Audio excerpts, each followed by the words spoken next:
As famosas barcas ou barcos. Esse é o nosso tema desse vídeo de hoje. Qual o real propósito, qual a finalidade, qual a vantagem, qual o benefício, quais os riscos e quais os perigos de entrar em uma barca furada. Eu sou o Pai Kleber Jogum e se você gosta desse tipo de conteúdo, curta, comente, compartilhe e ajude esse vídeo a chegar ao maior número de pessoas possível.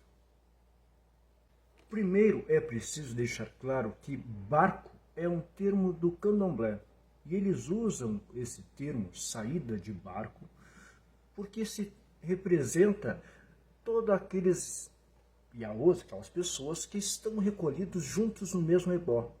E a saída deles debaixo do alá, quando são apresentados à comunidade religiosa, representa a saída do barco. No batuque, nós não usamos a expressão barco, ou não deveríamos usar, pelo menos. No batuque, a expressão correta é carona. Para falar sobre carona dentro do batuque, é preciso voltar ao passado e lembrar que o batuque não era coisa de pobre, era coisa de miseráveis, que nada tinham além da própria fé, né? Apenas a fé. E essas pessoas, por serem pobres, não queriam muitos santos, porque era caro para manter esses santos e eles não tinham condições.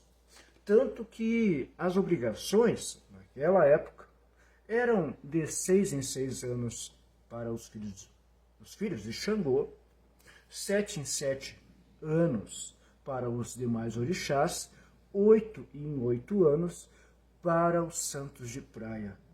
Pasmem, mas o batuque já foi assim.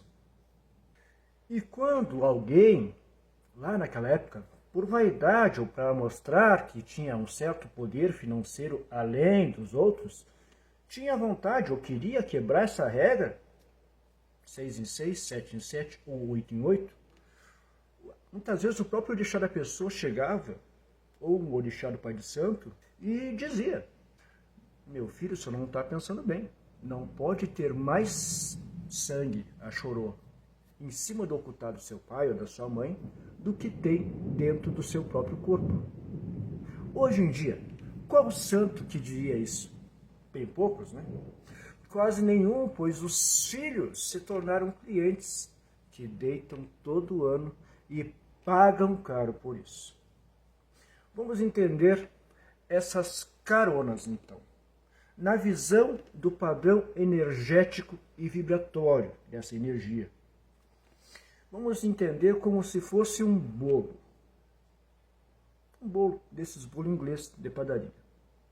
E eu tenho esse bolo para dividir com 28, 30 pessoas.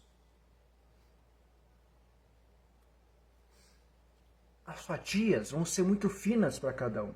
Não vai saciar a fome dos 20.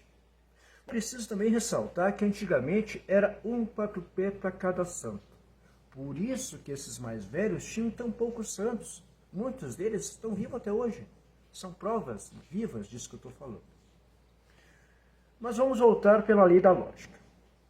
Portanto, pela lei da lógica, quanto mais se divide o quatro-pé, mais fraco fica o axé que vai irradiar e manter aquele ocultar, aquela obrigação, logicamente aquele orixá.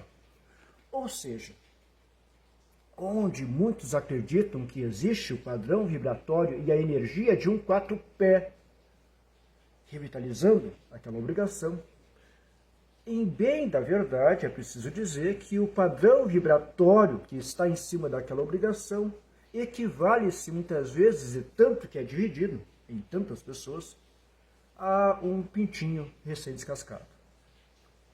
Ou seja, quanto mais fina a fatia, mais fraco e insuficiente é aquele alimento. E aí entra também outra questão. Qual o risco de casar tantos santos de tantas pessoas diferentes?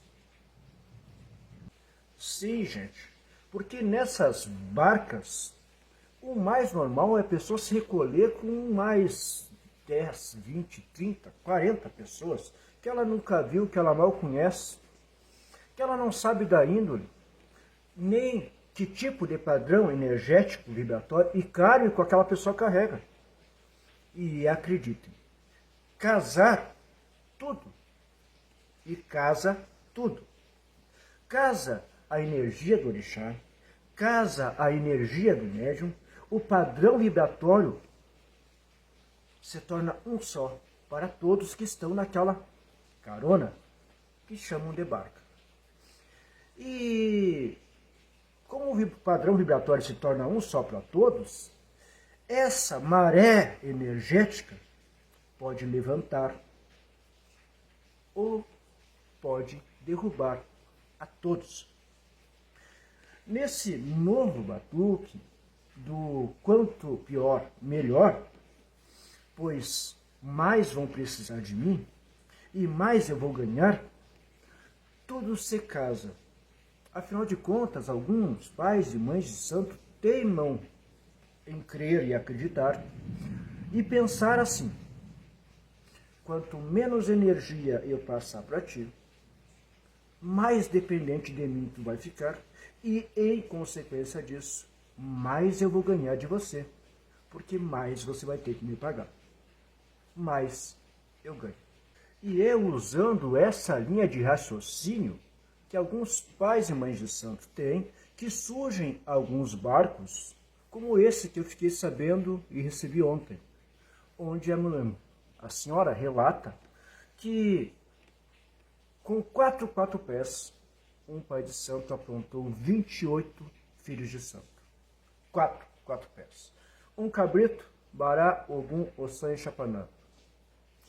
Uma cabrita, Yansan, Obá, Oxum e Oxalá. Um porco, corta em cima do Odé, capa o porco no ar e alimenta o Tim. Um carneiro, corta o carneiro em cima do Xangô, alimenta um pouco, capa ele ainda no ar e alimenta Emanjá. Isso, gente, é algo assim, ó, que acaba com a individualidade da nossa obrigação. A prova da individualidade do nosso orixá é a própria mantegueira do Buri. E é por isso que as nossas mantegueiras são todas fechadas, guardadas, fechadas e com tampa. Isso é para representar a individualidade de nosso orixá, da nossa espiritualidade. Isso evidencia que cada orixá é único. E outra consequência também dessas barcas é o seguinte: se você for um ori bom e entre os teus irmãos estiver um ori ruim, todos se contaminam. E aí o barco começa a afundar. Gente, se uma daquelas pessoas que deitou nesses barcos aí, se ela sair dali, matar-no ou se matar, a obrigação de todos está comprometida. Se matarem ela, também.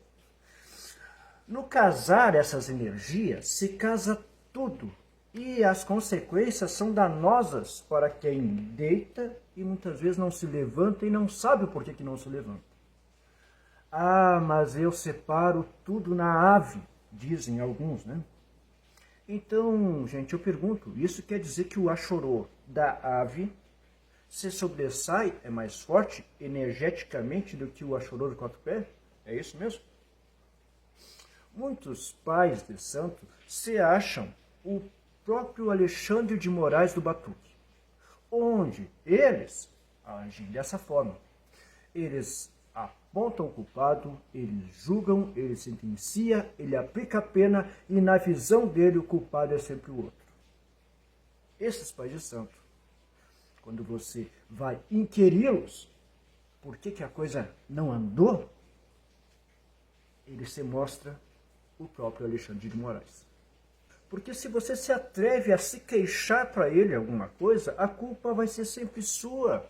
Você que não acendeu aquela vela, você que não fez aquele axé, você que não fez isso, você que não fez aquilo, você que é... Tá.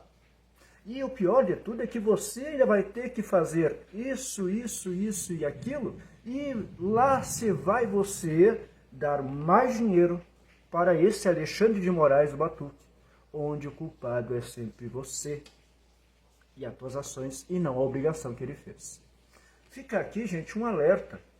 Cuidado quando você ouvir que o teu orixá está berrando por vazio. Que o teu orixá quer urgentemente uma obrigação. Muitas das vezes é só o bolso do Pai de Santo falando mais alto que o búzio e berrando nos teus ouvidos, lá na frente, bem na frente do orixá. Quando isso acontecer, abra o olho. E quanto ao pegar carona, é bom pegar carona sim, facilita muito. Porém, igual aqui fora, na vida social da gente, pegar uma carona é muito bom, desde que você conheça o motorista, saiba para onde ele vai, saiba quem são os outros passageiros e principalmente conheça a índole e a conduta de todos, porque numa blitz você pode ser preso por cúmplice. Então, carona dentro do batuque é bom? Sim. Muitas casas praticam de forma séria e sadia. Porém, carona é uma coisa, lambuzo é outra bem diferente. Cuide aonde vocês estão entrando para não entrar em barcos furados por aí. Aqui na página nós temos uma live inteira sobre o batuque como ele é e uma explicação completa que o pai Mozart de Iemanjá deixou aqui sobre as obrigações e os perigos de se casar obrigações de pessoas tão distintas e tão diferentes. Vai lá, procura, assiste, saber não ocupa espaço. Um beijão.